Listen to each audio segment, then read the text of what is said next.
Hey, Dr. Day here at Mountain Movement Center. We have been treating patients for 9 years and we see a lot of neck pain from posture at the desk, computer, and at the phone. One of the reasons for neck pain at the desk, computer, and at the phone is I'm sitting here all day, or even just like this. This isn't the greatest example. This is our brand new office, so we'd have this level to the eyes, the screen. Just set this up, but what that's going to do, any leaning forward is going to create flexion at the neck, and you're going to lose the natural curve of your neck, as well as extra curve, we call this extra kyphotic curve at the thoracic spine. Eventually the joints and muscles will get used to this position. So we're going to give you some stretches to reboot this. As well, what tends to happen is as I lean forward at the computer, I have to create extension. So there's compression that happens at what we call the occipital joint and at the subocciptal muscles.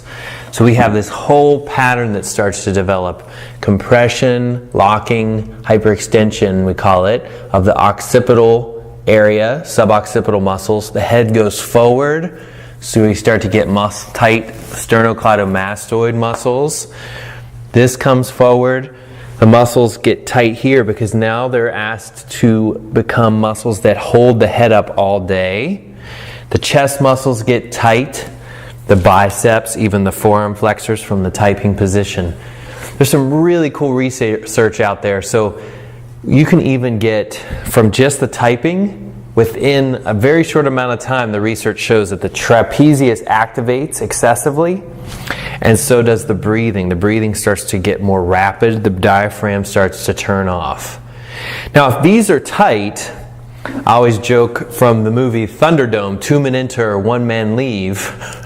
If this is on, the muscles in the back can't be on. It's called reciprocal inhibition. So with a tight pectoral, your middle trapezius and lower trapezius are going to get turned off. The brain is going to be like, well, this guy's winning.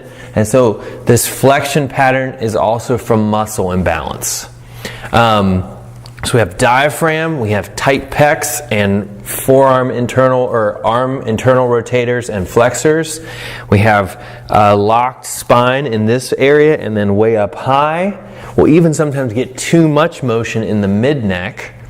And on x-ray we'll see sometimes the curve start to straighten, and that's how eventually people get arthritis from desk sitting. So you're at your desk, enough talky talk. We're going to show you how to fix it. You're at your desk, sitting like this. One thing I tell people is use technology. Set a phone alarm. When that phone alarm goes off, unless something dire is happening at work, you're going to stop. You're going to sit your seat farther back, away, and you're going to start with thumbs turned in, hanging from the side of your chair, and you're going to swivel the hands and then the elbows, and then the shoulders. We've gone over this in another video, but this one's such a great one.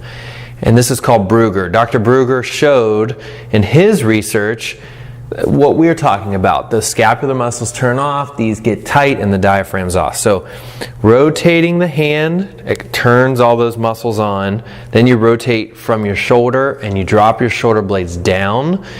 And a big exhale, you're trying to relax the trapezius. Your brain has a muscle memory, so if you're intentional for even 2 minutes at the desk,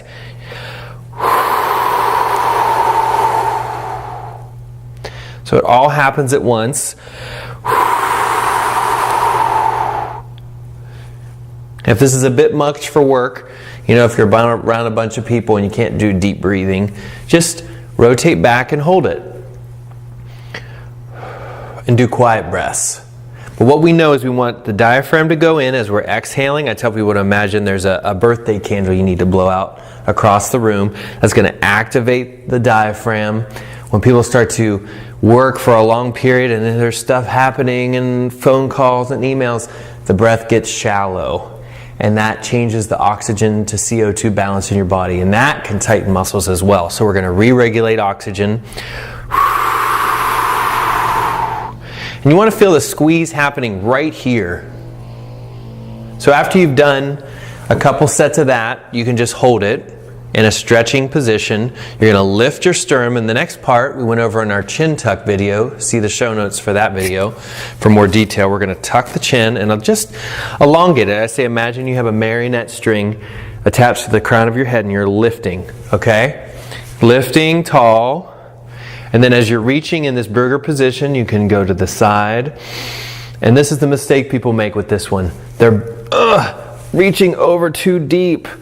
The neck just needs elongating because the muscles are coming from the shoulder. So as you reach down, that's the biggest part of the stretch and less of the head bend. A lot of people keep the shoulder up and bend way over. Most of your neck issues are coming from muscles that actually originate in your scapula and in your spine. So if you reach down, some people grab the chair, but I like to just actively reach. Now my head is facing straight forward, just like this. The next part, my head's facing down. I'll hold for another 10 seconds. And the next part, my head is facing up. And I'm going to grab just around the corner of my eyebrow here. And it's a very light distraction. I'm heading that way with my pull to create a fascial stretch through my scalene, all the while working on my breathing. Okay?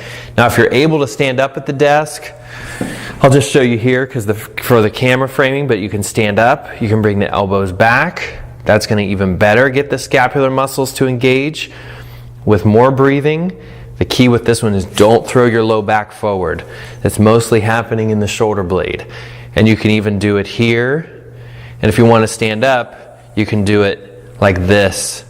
This is a combination of foundation training, which you can see also in the liner notes, my good buddy Dr. Eric Goodman, mixed with some external rotation, like a Bruger mixed with foundation pose. Next, the chest. This is a good stretch for the chest, but it's even better to just stretch the chest in multiple angles. So I'm going to take a knee so you can see me better, but you're going to be standing. And we call this one the Da Vinci. We're going to reach the hands back and spread the fingers wide. There's fascia that connects all of the tendons to the forearms. It's all that typing and phone. These muscles are bundled up on almost every patient I see. And so much, I believe, of chronic neck pain is tied to tight forearms and wrist flexors, whereas there's weakness, weakness, weakness. There's tightness, tightness, tightness, tightness. So it creates this imbalance within the body. So we're reaching back at different angles, and we call it the Da Vinci as a reference to anatomical man by Da Vinci, and we're just reaching up, up. We can flex and unflex or extend and reach more. And I'm feeling a stretch through here. For a lot of people who have worked the desk for a long time, that's too intense. It's going to feel like a burning, kind of a nervy pain. So you don't want to start there. Just start with the Da Vinci and stretch the forearm separately. But if you can combine it and reach the fingers wide and rotate the thumbs, and then you can explore your ranges of motion at each level. So the Da Vinci is going to start here and slowly climb up. And you can do one arm reaching, and you're going to stretch here under the armpit, another hidden cause of desk neck pain, tech neck as we call it. And then you can reach all the way over. So all in all, if you're focused and you do these different angles, 30 seconds holds, or maybe 10 when you're starting for each angle of the body. You do 10 Brugers, and you spend 10 seconds at each area we talked about in the neck. You can be done your neck reboot at the desk in 4 to 5 minutes. If you have any questions, hit me in the liner notes below. If you'd like to come visit us, we're in Greenville, South Carolina, Mountain Movement Center. We combine soft tissue therapy with a proprietary kind of chiropractic, which starts with just gentle mobilization, working its way up to traditional, depending on the case. If you've been through chronic injuries of the neck like I was, you need mobilization and balancing of the muscles, the scapula, the chest, the arm to get free of your neck pain and headaches. So I hope you'll check us out. Again, any questions in the liner notes. I'm going to try to get back to you. And thanks. Work on your stretches and report on your success.